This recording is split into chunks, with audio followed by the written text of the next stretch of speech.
What's up, guys? On today's episode of Full Signal, I sit down with Stephanie Roth. She is the chief economist at Wolfe Research, and she publishes amazing research on the labor market, the Fed, AI, and asset prices. In this conversation, we talk about all of that, where she thinks the economy is going next year, what the data are saying about jobs, tariffs, and artificial intelligence productivity booms, and much more. I hope you enjoy this conversation. Stephanie, all the data I'm looking at looks very bullish to me. Can you give us your bird's eye view on markets and sort of where we're going from here?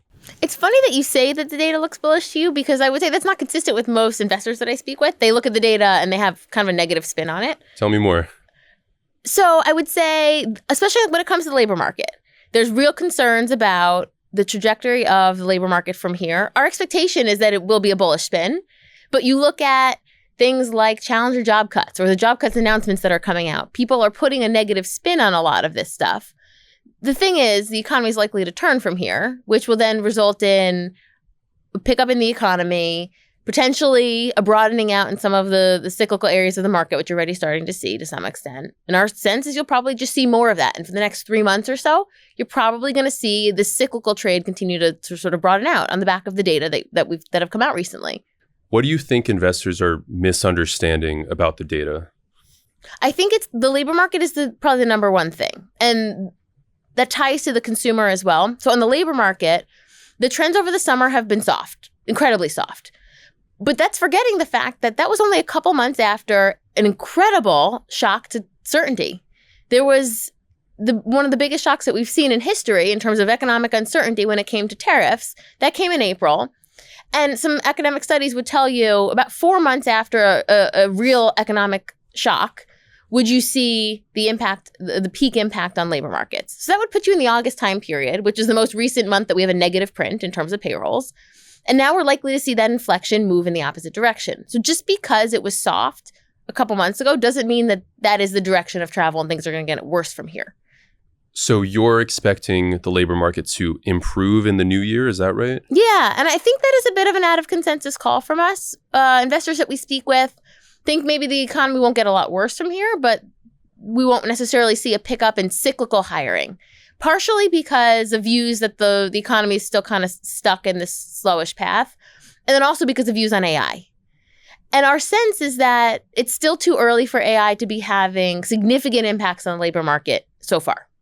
What do you make of then Amazon or these other large companies that are pointing to AI and saying, look, we got to let go, shrink headcount because technology is improving so rapidly? I think one is a lot of these companies do layoffs every year. I mean, Amazon talked about 14,000 layoffs in the imminent future. That's not that big for a company that employs 1.5 million people. So some of this is just normal sort of business as usual types of layoffs. There is some element of companies at least reducing the hiring that they're doing rather than actually significantly cutting headcount. It's just reducing the net hiring that they would normally be doing. UPS is an example. There was a big announcement that came that they shed a bunch of workers, but then it kind of later came out that a lot of it happened through attrition. So it was people quit as normally is the case, and they didn't necessarily replace their headcount. So there's an element of it being a little bit deeper than what maybe some of those headlines would suggest. So something else you've written about exactly about this is sort of this idea of creative destruction in the labor market. We're going to get new technologies like AI, and sure, that might take some jobs, but it's also going to invent industries. Can you walk us through that thesis? Yeah, and this isn't apples to apples, but there's a great stat out there from David Autor that shows 60% of people are employed in occupations that didn't exist in 1940. That just shows the extent to which the job market is always changing. So yes, there's going to be jobs that are automated, and we have a sense of what types of jobs that might be, but we don't have a picture in our mind about what jobs might be created as a result, but that doesn't mean they're not happening. Every job will change to some extent, and there's going to be new jobs created. We just don't know what those are going to be, so it's hard to envision how the shift from the jobs that will be automated into those new ones, but that will very likely happen. Do you think there's credence to give to, let's say, the people saying, all right, productivity is increasing so we can shrink headcount? Is that real? Like these productivity increases that companies are talking about? I don't think we're seeing it yet. In the tech space, yes. You're seeing it a little bit in professional and business services. Outside of that, there's almost no correlation between the adoption by industry and the change in productivity from like the GDP productivity data. So, which just tells you that there doesn't appear to be a relationship between AI usage and the productivity that we've seen. I'm bullish on this being a trend in the future. It just doesn't appear to be the case because adoption rates are just too low at this point. That's totally different than what headlines suggest. At least what I'm reading and some of the investors I'm speaking with, they're pointing to, okay, look how productive these companies are getting because of AI. Sounds like the data does not back that up. Well, so some of the companies you're probably referring to are the biggest companies who have been investing in AI-related technology for years. But what really matters for the economy is the small mom and pop businesses. And they don't have any way to adopt AI into their day-to-day at this point. They eventually will, but they need technology that will help them, and they need to adopt someone else's technology to help them do it. They're not going to be able to afford to invest in the capex to do it themselves. They're going to have to wait for a different technology company to come out with the way for them to be able to adopt AI into their business models. Do you think it's fair to say that AI as a tool, as far as ChatGPT or Gemini, things like that, that's not necessarily the thing that will drive productivity? Is that a fair assessment? Yeah, I think that's right. And I mean, it's incredible. It's helping people be better in their own jobs and become more productive in their own work. But really what's going to drive broad economic productivity is companies adopting it in a broad scale for their business models to then be able to actually produce goods and services as a result. Like Amazon taking on robots in the warehouse? Is that? Sure, that kind of thing. But that's not you and I logging into ChatGPT and helping with some of our research. That helps, and it does boost our productivity day to day, but that's not the same thing. Okay, that makes sense. Something else you've been researching a lot on, the ties between AI, let's say the AI era, and youth unemployment. I think, I talked to a lot of friends I went to school with that are having a pretty tough time finding jobs. What's the data saying here? This is the one spot of the labor market that might actually be tied to AI. The rest of the labor market slowdown that we've seen, I think, is more for cyclical reasons. There was a lot of economic uncertainty tied to tariffs, which we already talked about. The rise in youth unemployment might actually be a symptom of the rise in AI, in the sense that it's the entry-level worker. Perhaps it's not even that AI is doing the job for these people, but companies have uncertainty about the direction of travel, and they want to potentially preserve the optionality. So they might keep that seat open. They might have somebody who's been in that seat for 2 years just kind of continue to do those tasks rather than bring on someone new, just as they see how this thing plays out. So if there's a slowdown in young people getting jobs, what are some of the second and third order effects of that in the economy? Yeah, I mean, for now, I think it's been pretty limited. And my sense is that as the economy picks up next year, that rise in youth unemployment will start to come back down as we get some slack in the labor market. We didn't really talk about immigration. Immigration is pulling supply out of the labor market. And some of these youths who are out of college, maybe not doing the job that they want to be doing, but they might enter things like leisure and hospitality temporarily. And those are jobs that might have been occupied by foreign-born people. So there might be a bit of this mix shift, at least temporarily, because this is the one pocket of the labor market slack that could fill some of those jobs, knowing that it's a sort of a temporary thing, even though they went to college and maybe that's not what they're trained for, but they might satisfy some of those roles while all of this sort of mix shift plays out. Yeah, something I've observed among folks in their 20s is that they're just accepting jobs that they can get rather than striving for the ones they want. And I think a lot of that, it's because a lot of industries aren't hiring young people as much as we're talking about. But this, I think is it called underemployment, right? People can't get the jobs they're qualified for, so they settle essentially for a job they're overqualified for. Yeah, I think that's exactly right. And that's what we're seeing in the data. And there has been a rise of underemployment, and that's, it's unfortunate for the times. I think what will end up happening is there'll be an element of people go to school for different things. And you start to hear that when speaking with students who are considering going to college and what they want to study, they're now starting to think about studying different things. But there is a pocket of people who went to school thinking perhaps certain areas of the tech space would be, where they wanted to get into. And then because of technology and AI, maybe those plans have changed a bit. But now people are thinking a bit differently when they're planning ahead for the next couple of years. But there is a pocket of people who have graduated with a certain skill set that might have to sort of orient their skills to some extent. It's like computer programmers Exactly. or coders, things like that are, I don't know, the need for them, I think, has kind of disappeared. Or at least it's changed. And, there's these talents are going to be able to be utilized to some extent, especially in a technology-driven world. It's just perhaps some of these new jobs haven't opened up. We're still in the early stages of all of this processes. Eventually, I think that those talents will be absorbed into the correct part of the labor market. It's just a period of disruption.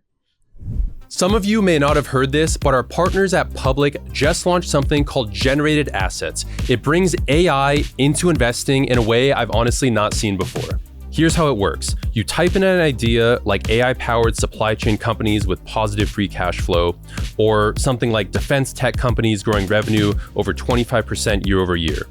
Public's AI then dispatches a swarm of agents that can scan every single stock, evaluate them, and instantly build a custom index around your thesis. What really stands out is how clearly it explains why each stock is included. And before you invest, you can even backtest your idea against the S&P 500, so you're making decisions with real context and not just guessing. Beyond generated assets, Public lets you invest in stocks, bonds, options, crypto, all in one place. They'll even give you an uncapped 1% match when you transfer your investments over from another platform. If you want to build a portfolio that actually reflects your thesis, visit public.com/openingbell. That's public.com/openingbell. Now let's get back to the conversation. So a lot of this, of course, is driven by the gazillion dollars these AI companies are putting into this movement and this new technology. Can you walk us through what you're seeing as far as the AI capex ambitions of these companies and how that's trickling through the rest of the economy? Yeah, so up until recently, it's mostly been driven out of their own cash flow, which is important because the spending on capex related to AI from the hyperscalers hasn't been driven out of debt. So that's a positive. It's largely been sort of a more healthy phase of the cycle. Now you're starting to see at the margin, it's been, incrementally moving towards debt financing, which makes the whole system a little bit more vulnerable, but certainly not scary by any standards. And now we're seeing the growth from that perspective start to change. You're seeing debt financing from not only some of the bigger companies, but you also start seeing GPU-backed loans, which becomes a little bit more risky. So the environment is starting to change to one that is in hyper-growth mode, which then means you're going to be tapping the debt markets sort of more substantially. As for how much is being spent and how do we think about that from an economic perspective, we estimate it's been about 1.3% of GDP is roughly the amount that's being spent. So in level terms, that's about $400 billion a year. To put that into perspective, 1.3% of GDP, it's not that big compared to some of the major investment booms of the past. Then call it GFC, the housing bubble was about 3.5% of GDP. The prior tech bubble was about 4% of GDP. So we're still below that. If we run at the current pace of the trend that we've been so far, we'll be there certainly by the end of the decade. But that does tell you that there is a runway of opportunity for a lot of capex before this becomes something that is vulnerable for the rest of the economy. So if we're getting close to 3%, 4%, 5%, is that a red flag? Is that what you're suggesting? I don't think it's the level by itself that becomes concerning. Mm-hmm. It's the level and the speed. If we're at 5% by 2030, which is kind of in line with NVIDIA CEO's forecasts, then I'd become a little bit more concerned. And you have to start watching signs that we're potentially moving into bubble territory. So things like non-tech or companies who are not don't fully understand the space truly getting involved and starting to either open up other companies or provide a lot of financing when they don't really understand what they're getting themselves into. I think that is a key sign of a bubble. If we start to see a big rise in the amount of debt that's consumed within the space, that would become a little bit more concerning. So there are signs that we're watching of a bubble, but I wouldn't look at the fact that prices of a lot of these stocks have gone up a lot as a good indication, because history doesn't say that's necessarily a good predictor of being in a bubble. Correct. If asset prices are going up. So, all right, wait, I think I need some help understanding. It sounds like you're describing a difference in an economic bubble versus an asset price bubble. Is that right? Yeah, I think there's two ways to think about it. An economic bubble, we do not appear to be there. There's fairly little concern from that perspective. There are things to watch. The fact that the space is so circular. A lot of these companies are both customers and providers of services. So that's the whole space is very much tied to the success of one another, which helps to facilitate a lot of growth, but it does increase vulnerabilities. But then when we're thinking about the asset price bubble part of it, of course, you just need these companies to start making money out of the services. And as of now, that's not necessarily the case in a big way. Eventually, that should come as long as adoption rates start to rise. But the question, if you look at just price appreciation by itself, that hasn't been a good predictor of a bubble, because that could continue for a long time before it becomes an issue. So looking at that as your key indicator is probably not going to tell you exactly where things are going from here. I think that's what a lot of people are looking at. Unfortunately, they see the appreciation in NVIDIA or even a Palantir or stocks in that sector, and they say, clearly we're in a bubble because look how much asset prices have gone up. I think what you're saying, I lean much more in that direction, and it makes more sense to me. Where do you fall on the .com comparisons to today? I don't think it's the same. I don't think we're there. We might get there. I'm not going to pretend that might not be a risk into the future.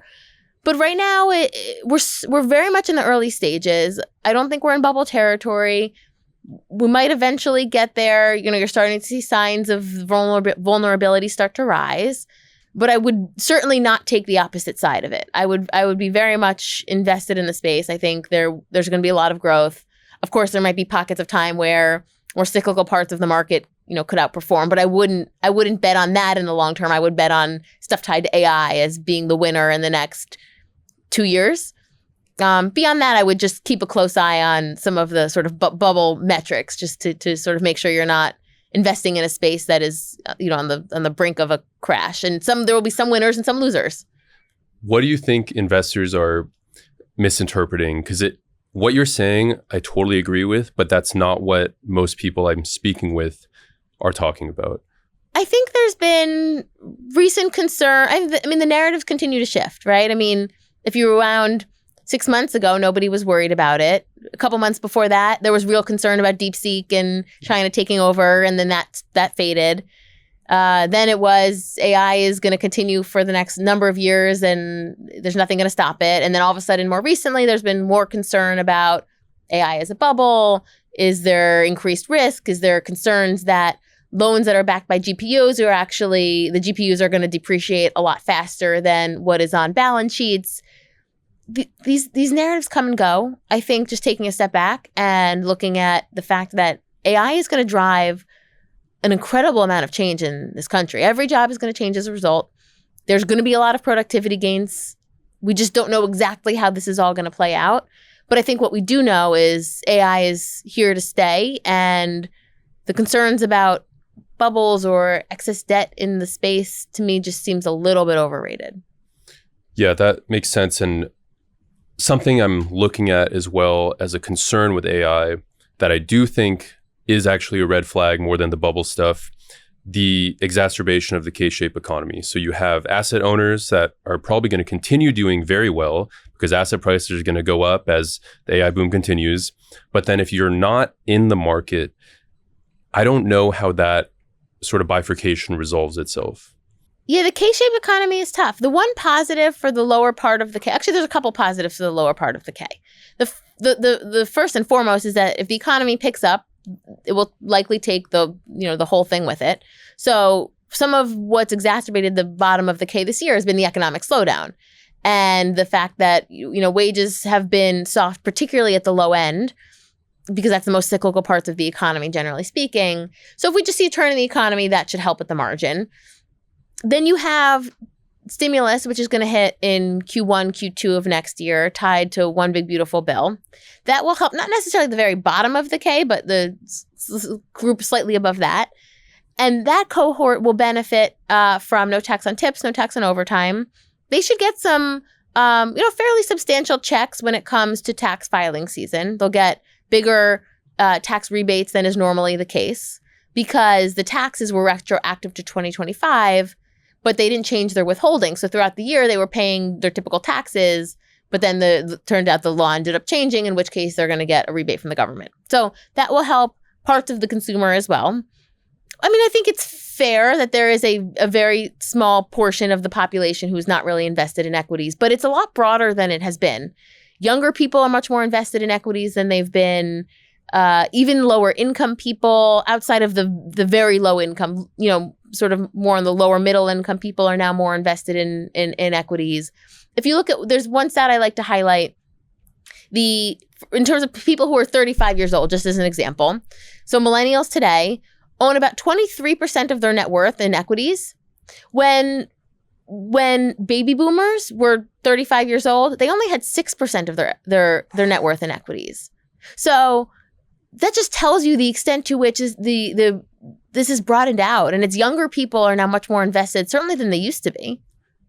I wonder how much that stat alone, it kind of explains the retail boom we've seen in the last couple of years. Like everyone's talking about Robinhood or these different brokerages, and that's come with a lot of, I think, let's say gambling adjacent behavior.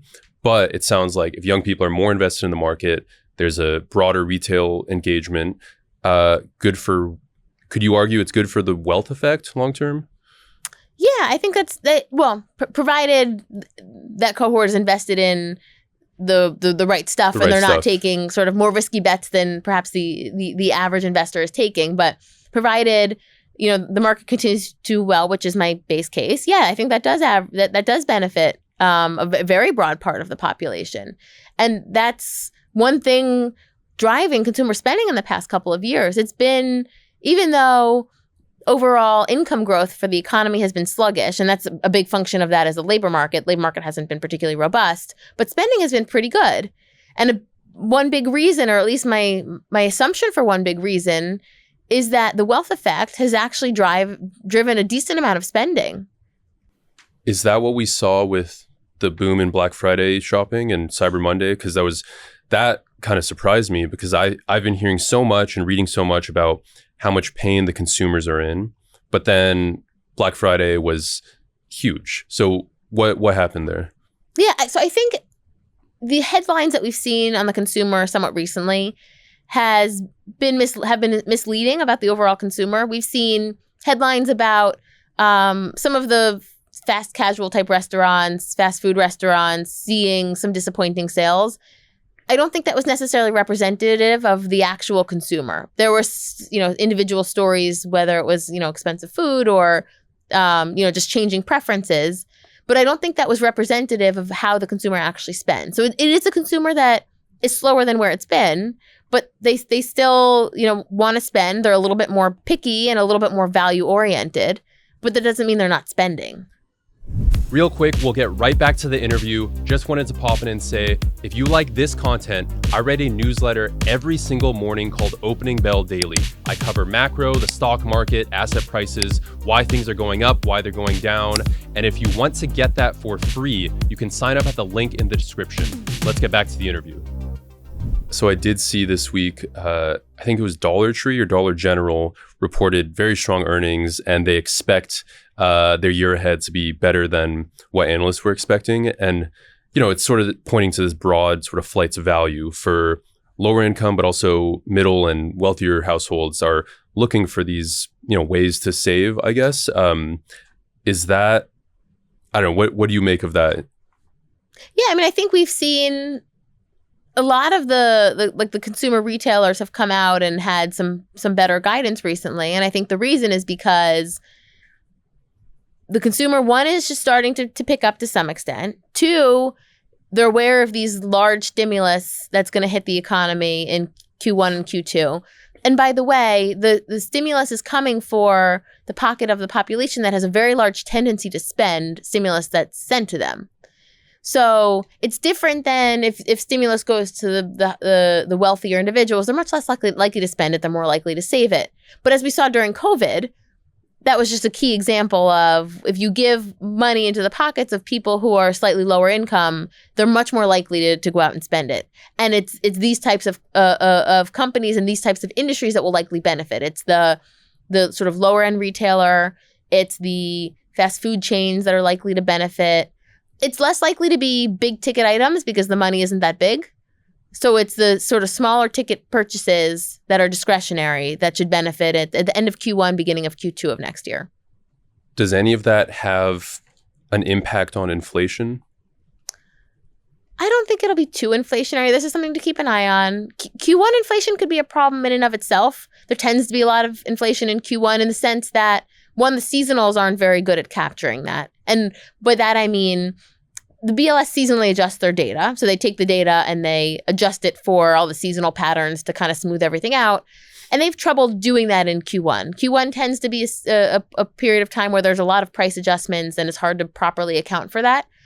This year, it might be a little bit more extreme just given the dynamics of 2025 were a bit unusual with the tariffs and there was kind of just a lot going on. So our expectation is you might see kind of elevated inflation in Q1 anyway.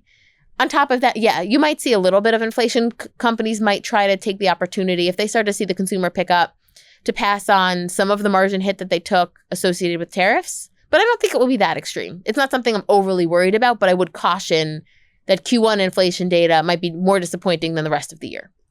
So I have seen, I think market expectations for inflation have come down pretty dramatically in the last couple months or so, but that has not translated to improving consumer sentiment. What's the disconnect there? The problem is a price level effect, not the growth rate. So the way we measure inflation is the rate of growth. Inflation, the Fed's targeting 2% growth. So, inflation prices should rise about 2% every year. The Fed isn't targeting the level of prices, how much things should cost. So this is an affordability issue rather than an inflation issue. So people are very unhappy with the level of prices since COVID, but that's different than the fact that inflation rates have come down. These are two different sort of problems, and the administration is trying to solve the affordability problem, but that's a really hard problem to solve because prices don't generally just fall down in an economy that's healthy. It's the biggest problem, probably. It's going to be the biggest problem at the midterms, at the next election. That's what people need and want, affordability. How much weight do you give to sort of these sentiment surveys? Because I've seen a lot of people talk about they're politically biased or their sampling size is skewed in some way. How does that fall into your analysis? I think you just need to know what survey you're looking at, what their bias is. So, for example, UMich is a fairly small survey, but it's helpful to gauge the direction of travel. Within the UMich survey, we have information about inflation expectations, which certainly the Fed looks at. Whether or not, I like it doesn't matter because the Fed is focused on it. So to the extent that you start to see inflation expectations in that survey pick up, that does get attention. But sentiment hasn't been a great gauge of what spending is going to do. So you have to look at it in isolation. How are people feeling about the environment? But that doesn't mean how are they going to spend. The better way to gauge how people are going to spend is going to be your view on the labor market and wage growth, because that is what drives spending. It's not necessarily how people feel. And that's what we've learned in this most recent backdrop, that measures of sentiment tell you something slightly different about in terms of actual spending patterns.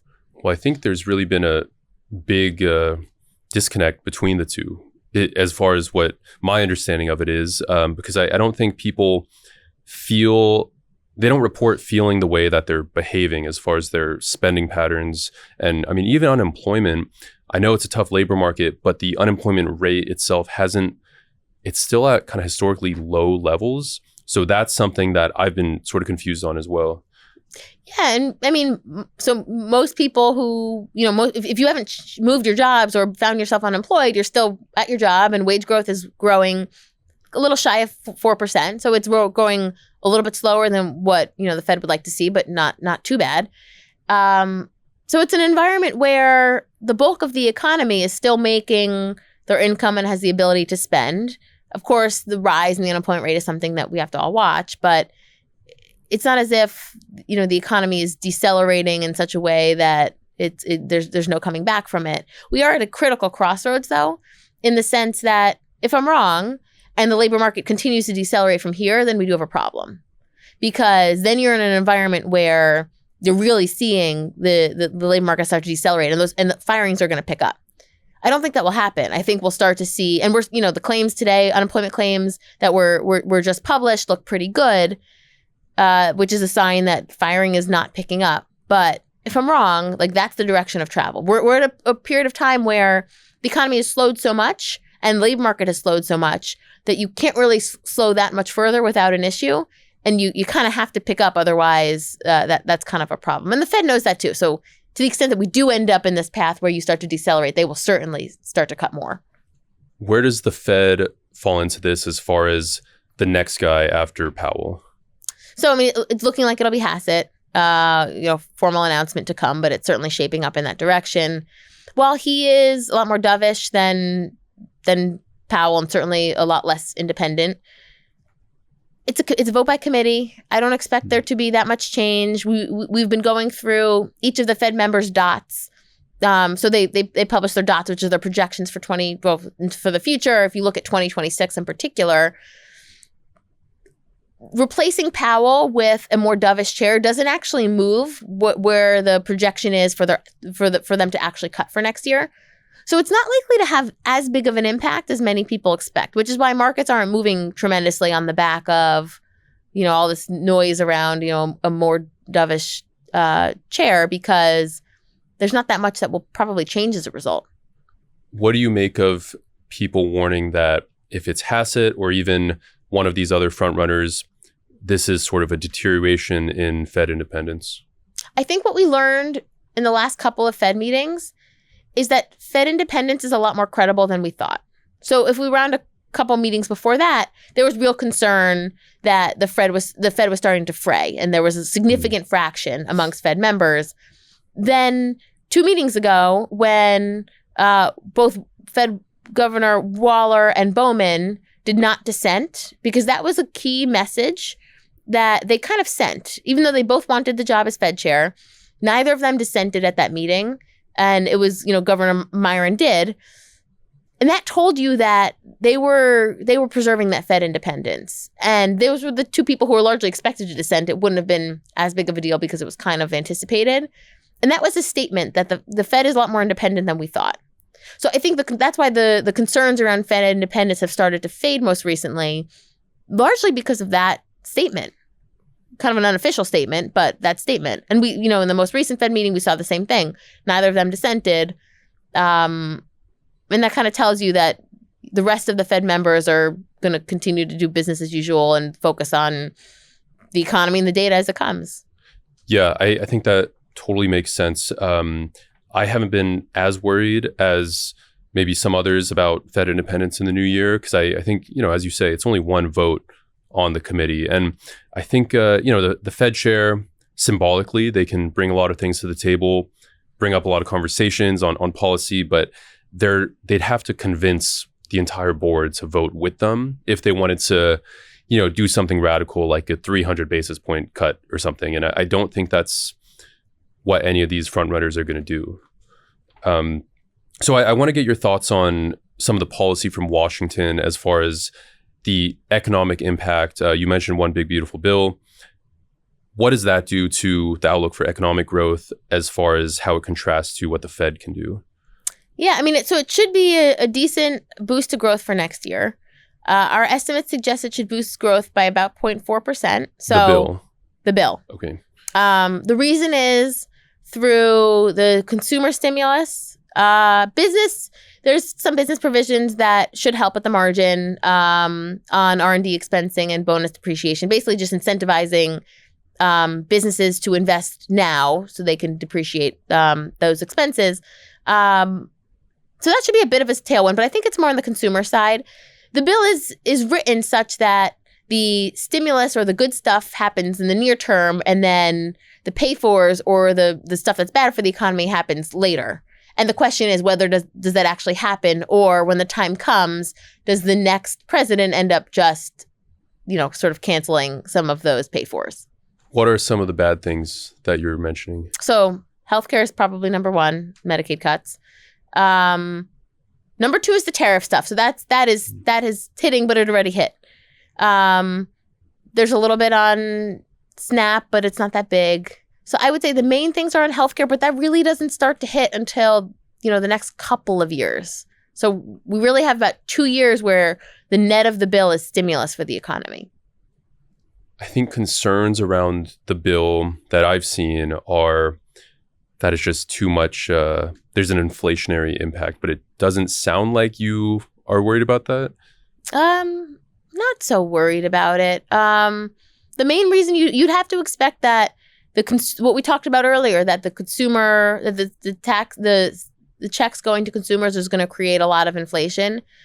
I think what we've seen so far is it's pretty hard for this economy to really generate inflation. You have to have a couple of things happening all at the same time. We obviously had significant inflation in 2022, but the fact that inflation has been actually relatively modest, considering the extent of the tariffs, that tells you something, that it is a little bit hard, and you probably need a couple of things all working together for inflation to truly pick up in the economy. So yeah, we might have a period of time where inflation is a little bit more sticky than certainly what the Fed would like to see.